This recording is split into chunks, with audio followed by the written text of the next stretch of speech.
khó nữa đấy nè. Cắt khó đấy. Cái này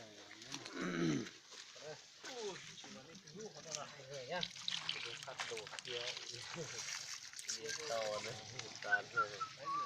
tàn cỏ. Cái này lúc trước mèo thì đấy, lúc trước mày xía Để cho nó đến chỉ do nhà. kiểu gì bây giờ cái này Cắt ở bên trên xuống đấy, mới được. Chỉ mà muốn Cái bổ cái đấy ra mới được. có rất tổng Ô, cái này chỉ to nếu mà con dao không ăn nổi đâu. Thôi. Phải có cái dìu cơ. Đấy. trong mà có mất cột tư rồi. lấy đi hiểu Cột tư. thở chứ chuyện đảo thế hả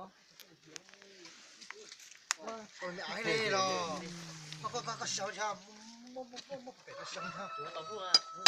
Đó. Cột tư mà. Cột tư sao? Cột tư. các bạn Cột tư. Lấy bên kia rồi.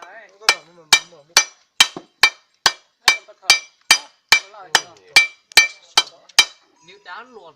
Thôi. Thì em níu đá luôn.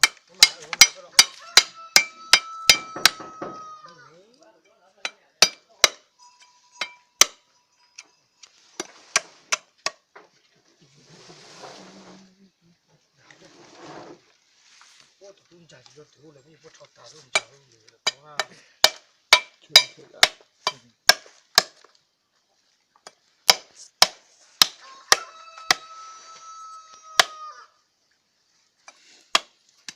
Ó tụ Âu chữ tao bọc cởi nha. Mà có phần tối rồi chưa phải tiêu. Tao à. Tao mày sẽ có nói. rồi rinh chỉ vào nó Anh chỉ nói học tiền mấy vậy.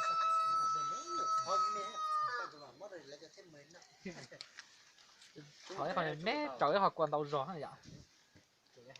Tao có son tàu gió này. ta giấu một cái tơ chỉ có tư Đứa con trai bé dữ. Đấy là gì chứ? Oli nó hay à? Chỉ ra khó đây. tao tôi buộc quần nó tao hậu ru Con mặt to đấy à, chuột chỉ tàu đấy hả đấy rồi.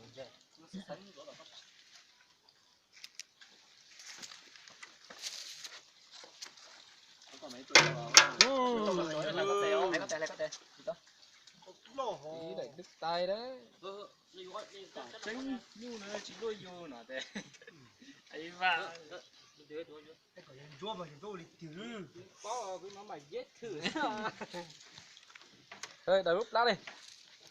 ta phải cái gì lại mà nó được có phải không có Cái áo cái này có ống à? Có mày tính Cái tội áo áo của à? nó. Anh tiểu là anh bụng. nó như cái trong lưu ghế nó rồi đi cũng rất tiền Cái này là cái áo của nó. 15 cân. kéo đi này Như cái sang xe luôn. Cắt. đó Nếu thấy khỏi mẹ nhỉ, bên cho quả là mồm bên pa nó cắt trầu dúa ra. Nó. nhiều quá Nhìn nhía ha. có gì phải đâu cái một thầu đi lại nào đâu à chỉ đó có đây Xí gió. này tàu đó Đấy. Sắp được rồi. Nhanh đi.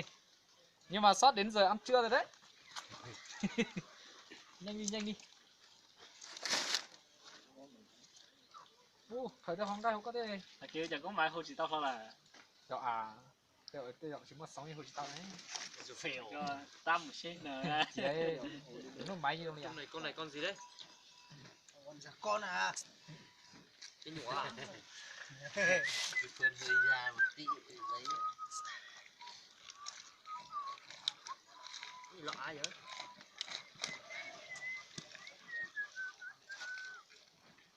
Kéo đi. Tao nói chú nhũ thế à? Cho cái tóc to này. Cho cái tóc mất rồi. con ta có mà nói ơi gì mày tao nói Ít chú nhũ rồi. Nói thô. Mấy đùi nhùa bây giờ. hỏi là thử hỏi ngồi mô. Yo, chảo luôn lại này. Không trái của mãn. Nộp lắm mò rồi nè. Đấy này nhá.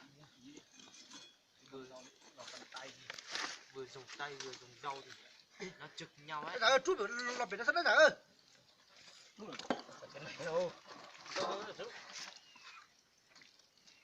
Lúc ta gió mất chiều vậy qua.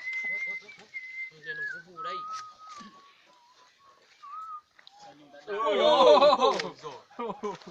Đừng này, đừng làm nhanh đi. Không phải là không thủng thì không được, phải thủng cái này. Không nó sẽ không có hơi. Tốt nhất thì kéo sang cái chậu hết á. Đây này. Kéo sang cái chậu hết đây. Đây là lấy Nhưng mà cái được ấy. nhiệt vào đây. Bây giờ lấy cái này ra hết trước.